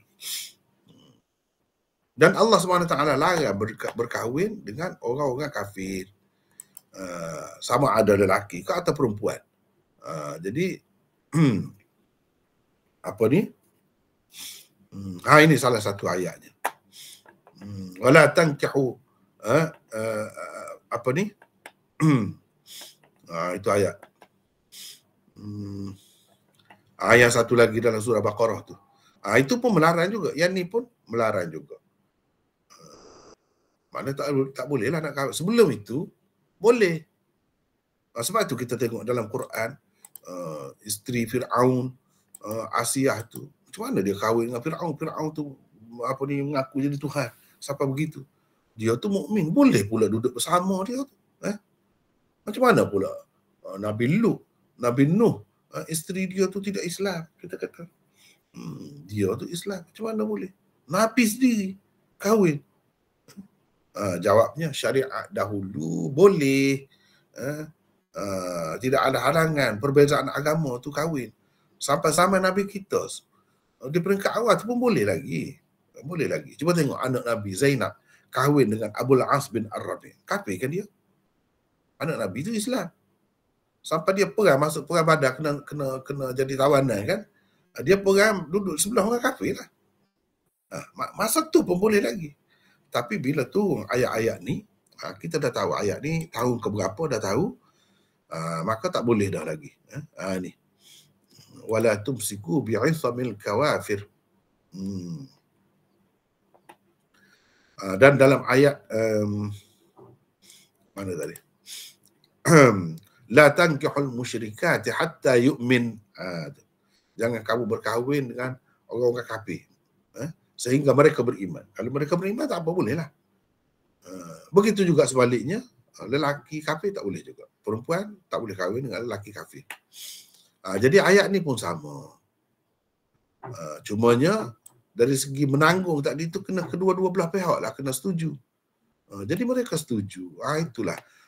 Jadi setuju pun orang Islam tidak rugi sebab apa? Boleh dikatakan tak ada pun orang Islam yang duduk Madinah elok-elok dari Islam, lepas tu murtad pergi lari ke Mekah, meninggalkan suami dia yang Islam di Madinah. Tak ada berlaku macam tu. Jadi tak adalah kena bayar. Tak adalah kena bayar banyak. Mereka tu tak kena bayar sebab itu mereka senang hati. Kalau puak-puak mereka pergi kepada Madinah, sudah kahwin, jadi pihak kerajaan Islam ni kena bayar. Dia rasa kita dapat untung lah, kata dia. Sebab orang kita ramai buat macam tu. Tapi kalau orang Islam nak murtad, nak pergi kepada orang kafir, boleh katakan tak ada pun dia sebut sejarahnya. Cumanya sebagai perjanjian disebutlah juga. Disebut ni. Was'alu ma anfaqtum wal yas'alu ma anfaqu. Supaya kedua-dua pihak tu mendapat. Tidak kata berat sebelah pihak saja dapat, tidak. Dan mereka pun setuju. Setujulah. Okey. Ni ceritanya. Apa yang disebutkan oleh Zuhri, diriwayatkan oleh Zuhri secara balag itu, inilah bendanya. Jadi ketika Allah memerintahkan Rasulnya agar mengembalikan kepada kaum musyrikin apa yang mereka telah berikan sebagai nafkah. Anfaqu tadilah. Wal yas'alu ma anfaqu tadi. Yang ini mas kahwin lah kepada isteri-isteri mereka yang telah berhijrah. Dia bagi itu, yang tu sajalah, bukan semua, bukan saja-saja nak bagi, tidak. Sekiranya perempuan itu telah berkahwin dan suami dia yang kafir itu, sebab kafir Mekah ni, mas kahwin dia orang lelaki juga bagi. Sama seperti orang Islam lah, mas kahwin dia. Jadi dia berasa teruk lah dia. Berapa hari baru kahwin, isteri dia lari. Rugilah dia. Jadi dia tak mau. Jadi ayat ini mengajar kita supaya kita pandai menjaga perjanjian damai. Sebab damai itu sangat-sangat dikehendaki. Damai itu sangat-sangat dikehendaki. Ini menunjukkan Islam itu tak suka nak berperang sangat. Tidak suka. Orang kalau kita Kelantan kata bukan galak sangat nak perang. Perang tu kerana terpaksa. Kalau boleh dielakkan ada perjanjian tu, kena jagalah baik-baik perjanjian tu. Macam-macam lah. Cara untuk menyejukkan, untuk menenangkan keadaan tu supaya tidak ada sikap memberontak daripada mana-mana pihak. Maka tawaran tadi. Is'alu ma anfaqtum wal yas'alu ma anfaqu. Dalam ayat ni, itulah sebab kemukakan cadangan ini. Dan memang dibuat. Wa atuhum ma anfaqu, ini perintah Allah. Berikan kepada mereka apa yang telah mereka belanjakan. Yang telah mereka belanjakan di sini maksudnya sebagai mas kahwin itu sahaja, bukan yang lain-lain. Bukan yang lain-lain. Itu kena maklum. Jadi ini perkaitan hadis ni, hadis Balagh Az-Zuhri ni dengan ayat itu. Adapun cerita Abu Basir ni sebelum ni kita dah bertemu dah juga. Macam tadilah masa yang saya sebut tadi. Ini pun diriwayatkan oleh Zuhri secara balagh juga di sini. Padahal dalam Bukhari sendiri riwayat cerita Abu Basir itu mausul, bersambung sanadnya. Jadi tidak jadi masalah lah. Tidaklah boleh kita kata balagh Zuhri ni lemah, dhaif. Kenapa Imam Bukhari ambil, tak jadi masalah di sini. Walaupun balagh Zuhri, tapi kalau terbukti memang ada sanad yang lengkap, kita akan kata balagh dia tu sahih juga. Tidak khusus dengan Imam Malik saja balagh yang sahih ni. Cumanya kalau Imam Malik tu macam terjamin, sudah terbukti. Kalau orang lain tu tidak begitu. Macam ni okeylah, tak apalah, memang ada pun riwayat yang mausul. Begitu ya.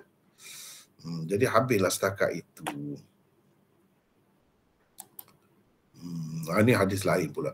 Rasanya setakat itulah dulu hari ni ya. Boleh faham ke tidak? Saya dulu pun tak faham ni ayat ni. Lama juga saya tak pernah memikir macam apa cerita ni. Lepas tu baru lama dah lah, cerita lama, puluh-puluh tahun dulu ni. Tak faham apa maksud ni. Jadi maksudnya nak menenangkan keadaan tu supaya perjanjian damai itu berjaya seterusnya. Itu usaha yang dilakukan oleh pihak orang Islam. Tapi yang membatalkan perjanjian itu tak sampai 2 tahun pun melanggar orang-orang kafir. Wallahu a'lam. Boleh faham semua? Ya Allah faham. Kalau ada tempat yang tak jelas, silakan tanya. Ataupun nak bagi cadangan ke apa ke berkenaan dengan yang tadi dengan yang baru ni, silakan. Ini saya Cikgu Rashid hari ni. Ya. Banyak perkara lagi yang antaranya tentang ada berkaitan tentang bahasa, tentang perkataan itu dan dajjal. Dan juga tentang apa mengintip bunyinya bunyi apa ni? Sekarang ni jelas tak? Kadang-kadang jelas, kadang-kadang tidak jelas. Tadi tak jelas. Dia macam gemar gitu. Ada beberapa perkara yang saya nak tanya dan juga mungkin kongsi. Pertama, tajuk Perjanjian Hudaybiyah ni memang kegemaran saya lah. Tajuk saya apa? Suka dengan Perjanjian Hudaybiyah ni. Saya suka dengan tajuk ni. Memang kegemaran saya baca ni. Hudaybiyah ni ada perkara tentang perkataan rijal dalam perjanjian dalam Perjanjian Hudaybiyah.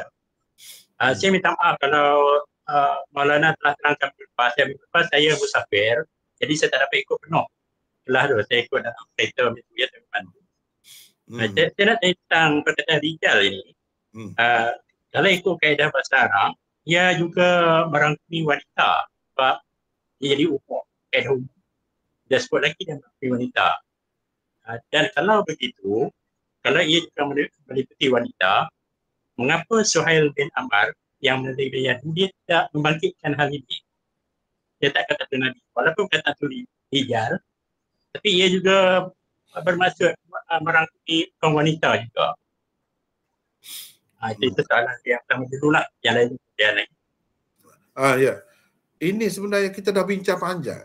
Cikgu tak ada. Itu saya minta maaf sebab saya nak musafir minggu lepas. Kita tak ada. Kita dah bincang dah tu. Rajulnya apa maknanya, kita dah bincang. Memang dia ada 2 makna itu. Tetapi di situ ada ruang untuk pihak satu lagi itu pertikaikan ataupun tak mahu terima sebahagiannya misalnya. Dan bagi kita, Allah SWT menyokong, membenarkan. Maknanya diplomasi ni macam itulah. Kadang-kadang kena jaga sangat ayat-ayat tu. Jangan sampai pihak lawan kita boleh guna, ambil kesempatan daripada itu dan kita tak boleh kata apa. Macam di sini kekalahan lah dari segi diplomasi orang kafir tu, di situ dia kalah. Sepatutnya dia kena jaga ayat tu biar betul. Dalam surat perjanjian itu. Mana surat perjanjian ni maknanya sebagai pengajaran kepada kita semua perlu dibuat oleh orang yang betul-betul mahir tentang bahasa, tentang diplomasi dan lain-lain, mesti kena mahir. Jangan jadi macam ni. Tapi yang ni kira kalah orang kafir lah. Yang mereka rasa menangnya banyak perkara juga mereka rasa menang berdasarkan perjanjian itu. antaranya dihantar balik kan, kalau pergi ke Madinah. Tapi kalau orang daripada Madinah tu pergi ke Mekah, tak perlu hantar balik. Dia berasa dia menang situ. Tapi di sini mereka kalah sebenarnya. Jadi sebenarnya muskilan saya Maulana. Ya. Muskilan saya begini, mengapa Suhail bin Amr itu dia tidak membangkitkan soal perkataan ini walaupun kata itu rajul, tapi ia juga merangkumi kaum wanita, bermaksud kalau orang wanita pun yang pergi ke Madinah mesti dipulangkan juga kerana ia termasuk dalam perkataan. Mengapa Suhail itu tak bangkitkan? Dia tak termasuk. Dia tak termasuk. Lebih jelasnya begitu. Lebih jelas begitu. Okey, terima kasih Maulana yang lain. Bagi peluang sahabat. Ya, silakan. Ada lagi yang lain? Silakan. Assalamualaikum Maulana. Waalaikumsalam warahmatullahi wabarakatuh. Saya nak tanya mengenai diplomasi ni Maulana. Ya. Okey, Maulana cakap Islam ni menitik beratkan keamanan kan? Okey, kalau kita tengok peperangan antara Hamas dengan Israel sekarang kan. Lepas tu kita tengok negara Arab, Saudi, UAE, Mesir dengan Jordan ni dia buat normalisasi dengan Israel. Di satu pihak Ansarullah Yaman dengan Hezbollah duduk di sebelah puak resisten, penentang. Okey, mengikut konteks Islam, yang mana lebih dikehendaki oleh Islam? Maksudnya normalisasi untuk jaga negara masing-masing dengan Israel ataupun duduk di sebelah Yaman, betul-betul menentang, berjihad bersama dengan Hamas. Okay. Satunya begini ya, bila kita baca hadis ini, yang jadi contoh kita, yang ideal bagi kita ialah Rasulullah sallallahu alaihi wasallam itu sendiri, ataupun sahabat-sahabat dia dulu, dia buat macam mana. Yang sekarang ni tak boleh kita nak buat bukti ya. Sebab dia bukan menentukan, bukan kita kata jadi ikutan mesti kita ikut apa ni, tidak, dia tidak begitu. Jadi yang untuk kita buat contohnya Rasulullah sallallahu alaihi wasallam sendiri dan sahabat-sahabat dia. Itu dalam hadis ni. Yang itu. Adapun yang lain tu yang sekarang ni, yang semasa ni, kita tak boleh nak jadikan mereka tu sebagai bukti, sebagai ikutan. Yang ni lebih baik, itu masing-masing pendapat lah, masing-masing pendapat. Mungkin dia fikir pihak mana-mana pihak lah, dia fikir cara dia tu lebih baik, gitu je lah. Namun kita nak kata sebagai contoh, ini sebagai contoh, sepatutnya kita nak kata yang ni yang betul, tak boleh kata begitu. Sebab ia bukan contoh pun, sekadar ada saja. Itu pun banyak daripadanya bukan ikut cara Islam pun.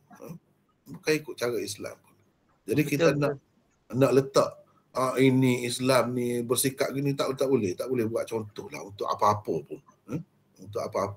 Begitulah yang sebenarnya. Ya. Yang kedua mana? Ya.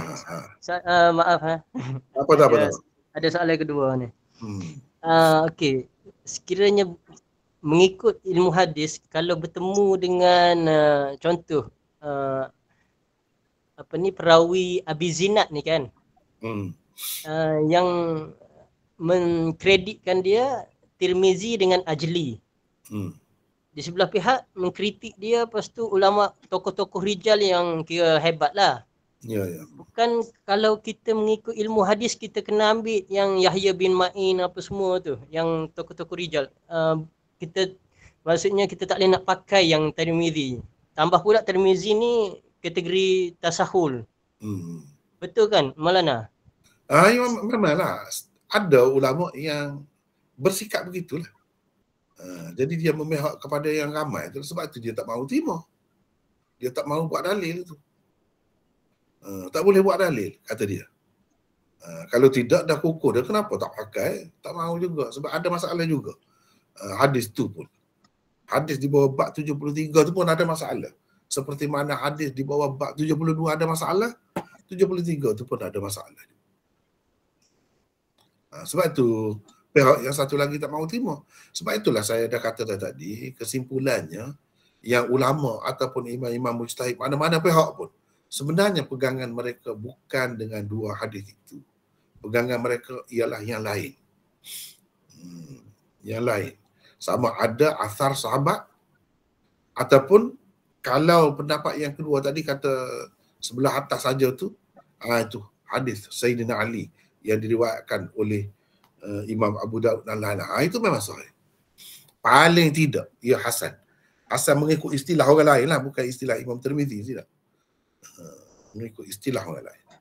Jadi sebab itu dia takdirkan yang tu.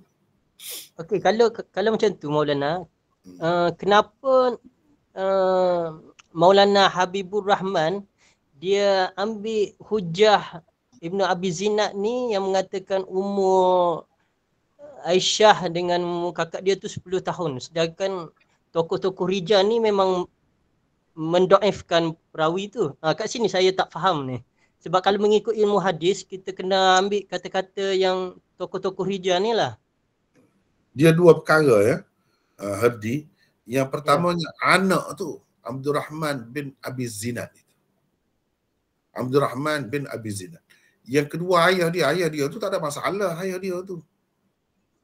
Abu Zinad itu tak ada masalah. Yang jadi masalah ni anak dia tu, Abdul Rahman tu. Oh, anak dia. Okey. Abu Zinad tu tak ada masalah. Abu Zinad tu. Yang jadi masalahnya anak dia tu.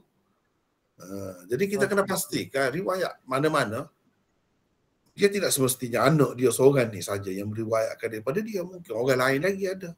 Begitu. Kecuali kalau kita pasti tak ada orang lain, anak dia saja. Macam tadi, anak dia saja riwayat. Kalau dengan sanad itulah, dengan saluran riwayat tu, Abdul Rahman tu saja.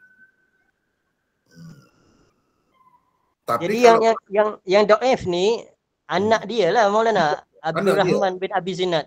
Oh, bukan ayah dia Abi Zinad tu.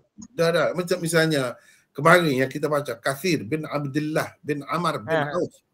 Tu Kathir tu ada cucu sahabat tu. Dia yang dhaifnya. Bukan ayah dia, datuk dia, tak ada masalah. Gitu. Kena tengok juga di situ. Itu pun antara benda yang kena perhati juga. Okey, terima kasih Maulana. Sama-sama. Ada lagi yang lain, silakan. Waalaikumsalam. Nak tanya sikit boleh ke? Boleh, silakan. Takut Maulana ada discuss tadi. Cumanya saya pun dalam perjalanan on off. Nak confirmation, nak pengesahan sikit yang dalam perjanjian baru yang kita bincang baru ni, yang mana perempuan daripada Madinah dan perempuan daripada Mekah tu yang lari tu contohnya. Adakah perempuan seorang isteri yang lari daripada Mekah ke Madinah tu kita tak boleh pulangkan balik sebab itu perjanjian dia? Adakah kita boleh katakan juga kat situ sebab mereka bukan ahli kitab? Ke macam mana kita nak letak kat sini berkenaan dengan ahli kitab tu? Berkahwin dengan perempuan ahli kitab gitu. Itu cerita lain, Ini cerita dengan orang kafir Quraisy, musyrikin Mekah. Maknanya kita tak boleh nak kaitkan lah. Tak boleh kait. Cerita lain. Nak confirm. Okey, terima kasih. Assalamualaikum. Waalaikumsalam.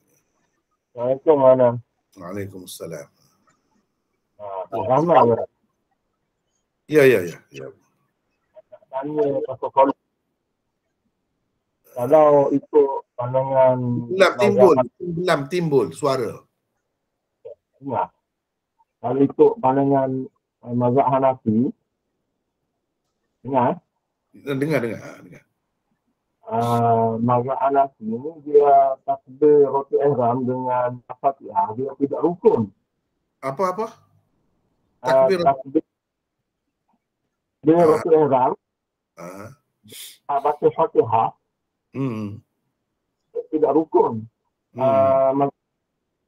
Jadi kalau kita pegang mazhab Hanafi, kalau kita solat ikut imam yang tak betul baca Fatihah atau takbir dia tak betul lah bacaan takbir dia atau Fatihah tak betul, maknanya tak ada masalah lah. Memang. Jadi sebab mazhab Syafi'i kata kalau imam tu baca Fatihah tak betul, kita kena mufaraqah. Siapa kata tu? Siapa kata? Mazhab Syafi'i. Betul lah, betul. Kalau teruk sangat lah, kalau teruk sangat. Kalau sikit-sikit pelak tu tak kira lah tu. Boleh dimaafkan lagi. Kalau teruk sangat, iyalah, betul lah. Itulah yang nak pastikan. Apa? Tenggelam timbul selalu. Okey, mana? Okey. Okey. Tak apa. Okay. Ada lagi yang lain, silakan. Ada masa lagi. Cikgu Rashid. Ya, Cikgu Rashid, silakan. Kita tentang balaghah Imam Malik dengan balaghah Zuhri. Tadi apa Muhammad sebut ni. Kenapa yang balaghah Imam Malik ni lebih kukuh berbanding balaghah Zuhri, sedangkan Zuhri ni kita kata dia tabi'in. Maksudnya dia lebih dekat dengan sahabat lah. Imam Malik ni dia tabi'in. Tapi Imam Malik lebih kukuh balaghah Zuhri. Betul. Dan setakat yang saya faham lah. Memang setakat yang saya faham, saya dengar ceramah Dr. Mazhar YouTube. Kalau saya salah faham ni, saya minta maaf. Dia macam tak berapa menerima lah balaghah Imam Malik ni. Itu setakat saya faham. Kalau saya salah, saya minta maaf. Yang tadi kenapa tu ya Imam Malik, balaghah Imam Malik lebih kukuh berbanding balaghah Zuhri. Betul lah tu. Walaupun dia kemudian sedikit, itu tak jadi masalah. Ada bermakna Zuhri ni kurang berhati-hati berbanding Imam Malik lah. Betul. Begitulah. Jadi dari segi penilaian ulama hadis, dia begini. Macam Hasan Al-Basri. Dia tu alim besar. Tokoh. Tapi kalau mursal dia anggap dhaif. Padahal dia lebih dekat, kita kata. Tapi kalau mursal Imam Malik, orang bawah lagi, lebih kuat. Diterima. Sebab itu tidak semestinya sanad ini, kalau sanad rendah ni maksudnya lebih ramai perawi dia lah. Tidak semestinya lebih ramai perawinya itu kurang baik. Mesti dari segi nilai dia lebih rendah daripada sanad Ali, tak mesti. Terutamanya kalau sanad safil, sanad yang rendah ni, maksudnya yang ramai perawi ni, perawi-perawi dia terdiri daripada tokoh-tokoh besar, orang-orang alim, orang hebat. Walaupun dia ramai, walaupun dia rendah, tapi dia ada nilai sendiri. Sebab yang satu lagi, walaupun ringkas tak ramai perawi dia, sanad Ali lah orang panggil dalam istilahnya, tapi orang biasa je dia tu. Bukan alim pun, dia hanya ingat hadis. Bukan alim pun, hanya ingat hadis. Takkan kita nak utamakan sanad Ali tu. Nak banding sanad rendah ni, walaupun rendah, tapi perawi-perawi dia tu orang-orang kuat-kuat saja. Kita akan utamakan sanad safil lagi. Ada kalanya, dalam keadaan begitulah. Kalau dalam keadaan sama, memanglah sanad safil lebih rendah.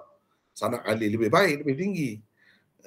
Kalau dalam keadaan tadi, mana tak mestilah sanad safil ini nilainya lebih rendah daripada sanad Ali. Itu nak ceritanya. Begitu juga Imam Malik, walaupun dia kemudian, tidak semestinya pegangan dia ataupun riwayat dia tu lebih rendah nak banding dengan orang lebih dulu daripada dia. Tak mesti. Sebab dia tokoh. Gitu kaedahnya. Mengikut kaedahnya begitu. Ada lagi yang lain? Silakan. Maulana? Ya. Nak tanya pasal tadi Maulana sebut perbezaan aliran Deobandi dengan aliran Ahlul Hadis kan? Ya. Aliran Ahlul Hadis ni dia menitik beratkan dari segi usul dirayah tak? Sebab saya tengok macam Maulana ni walaupun hadis tu dari segi riwayah dia mutawatir, sanad dia sahih, tapi dari segi dirayah tu Maulana ni lebih kritikal lagi berbanding dengan ahli-ahli hadis di Malaysia yang saya ikuti lah. Jadi nak tanya aliran hadis ni dia hanya menitik beratkan dari segi sanad saja ke? Kalau berbanding dengan Deobandi, Maulana? Tidak juga. Nak kata begitu secara umum, tidak juga. Dia terpulang kepada individu lah masalah ni. Individu. Ada juga di kalangan ahli hadis yang kritis macam tu. Ada juga di kalangan Deobandi pun yang kritis. Ada juga yang tidak. Jadi kita tak boleh nak kata golongan tu secara umum tidak juga. Tetapi kalau secara umum mungkin boleh lah secara umum. Tapi nak kata semua tak boleh. Semua tak boleh. Aliran Deobandi ni mungkin oleh kerana dia dari segi sistem pembelajaran dia tu luas, macam-macam ilmu alat dia tu yang dia belajar tu luas, mungkin cara penilaian dia tu lebih halus, lebih kritis. Sebab dia belajar mantik kuat, dia belajar falsafah kuat, dia belajar semua tu. Jadi mungkin timbul dalam fikiran dia benda-benda macam tu. Berbeza dengan orang yang ahli hadis ni. Walau bagaimanapun nak kata semua, tidak. Ada juga di kalangan ni yang kritis, yang di kalangan ni pun ada juga. Yang tidak kritis pun ada juga. Mana-mana pun ada. Gitu je lah boleh kata. Okey, terima kasih. Sama. Ada lagi yang lain silakan. Termasuk yang tadilah yang kita belajar tadi. Maulana, terima kasih. Tadi tentang terjemahan lah. Terjemahkan kata bahasa Arab ke bahasa Melayu. Kita tahu bahasa Arab dia akan berubah lah mengikutkan ayat. Contohnya nama orang, contohnya bin Abdillah, Abi Sufyan, Abi Talib, Ibni Abi Sufyan, Ibni Abi Talib. Dan saya perhatikan Maulana terjemah diikut kaedah nama bahasa Arab lah. Contoh dari Baitullah, kan Baitullah dari Baitullah. Tak berapa jelas lah suara tu, gelap timbul gitu. Ya. Sekarang jelas kan? Kurang. Sekarang ni? Ada ketika jelas, ada ketika jelas, ada ketika tak jelas. Kedudukan mikrofon ni, tab ni, jelas kan? Sekarang jelas. Okey, tentang terjemahan kata bahasa Arab. Okay, perkataan ni berubah. Kadang Abdullah, kadang Abdillah, kadang Abi Talib, kadang Abu Talib. Ya. Mengikut kedudukan dalam ayat lah. Dalam ayat. Saya perhatikan Maulana ni terjemah diikut tahu bahasa Arab lah. Contohnya dari Baitillah, bukan dari Baitullah. Cumanya saya agak khawatir, takut pembaca bahasa Melayu yang tak faham, dia akan dia ingat keliru. Abi Talib dengan Talib kan lain, orang yang lain. Itulah saya nak fikirkan. Ya. Jadi ini pun soal masalah terjemahan. Adakah kita nak menterjemahkan sekali terjemah dengan nahu, ataupun kita terjemah perkataan sahaja? Kalau kita terjemahkan sekali dengan nahu, kita akan terjemah dari Baitillah. Kalau kita terjemah perkataan saja, kita kata dari Baitullah. Saya pun sebenarnya tak kisah sangat benda tu. Bukan semua tempat, tapi setengah-setengah tempat tu saya cukup jaga. Misalnya sahabat panggil Rasulullah, ya Rasulullah. Saya buat jaga kan tu. Itu tak boleh. Bagi saya tak boleh. Ya Rasulullah tak boleh. Tapi kalau macam setengah-setengah tu, kita boleh betul ansur lagi. Boleh. Tak jadi masalah. Daripada Abu Hurairah misalnya. Bukan daripada Abi Hurairah.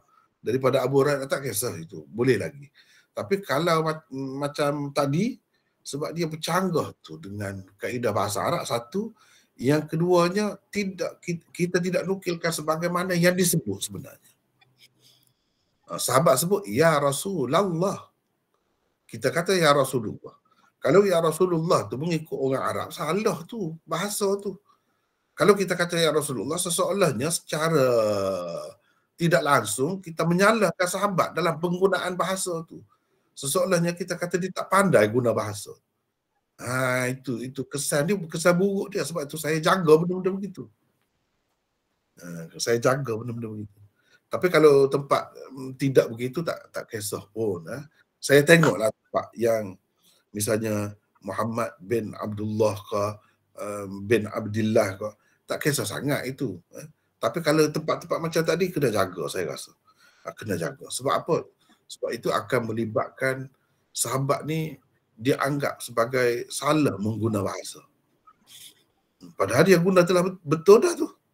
Ya Rasulullah. Ya Rasulullah tu salah.